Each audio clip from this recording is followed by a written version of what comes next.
dias. Mas um dia Paulo se perguntou e arrepende aquele espírito da vida daquela jovem e clama em nome de Jesus: Espírito, sai da vida dela. E na mesma hora aquela jovem ficou liberta. Mas havia alguém que lucrava com isso. Havia alguém que lucrava com as adivinhações dessas jovens. E aqueles senhores, vendo que a esperança do seu lucro estava perdida, eles se levantam contra Paulo e Silas. E eles começam a caluniar Paulo e Silas, levantar difamação contra eles, acusar eles que eles estavam perturbando a cidade. Então eles chicoteiam Paulo e Silas e lançam Paulo e Silas na prisão. Será que Paulo e Silas chega na prisão e começa a chorar? Será que Paulo e Silas chega na prisão e começa a reclamar? Será que Paulo e Silas chega na prisão e começa a questionar a Deus? Ah, Deus, eu estava fazendo a tua obra porque o Senhor permitiu essa situação na minha vida. Não, Paulo e Silas não fazem isso. Chegando à meia-noite, Paulo e Silas começam a orar e louvar a Deus, porque ele sabia que a solução naquele momento e em todos os momentos da nossa vida é clamar a Deus, é orar a Deus, é adorar a Deus em todas as circunstâncias.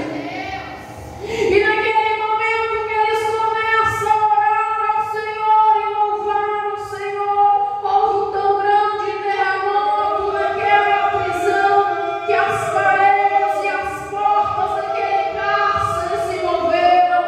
Sabe o que é isso, irmãos? É o poder da oração. A nossa oração, ela é poderosa e nós precisamos ter consciência do quanto a oração é poderosa.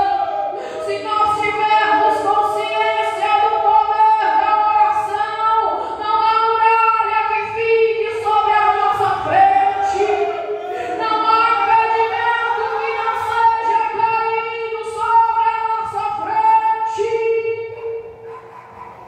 E Paulo e Silas sabiam disso. Aquele carcereiro, quando ele acorda e vê que as portas daquela prisão estavam abertas, ele levanta e atira aquela espada para se matar, achando que os presos haviam fugido. Mas Paulo e Silas falam: não te faça nenhum mal, estamos todos aqui. Aquele carcereiro se prostra emocionado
E aquela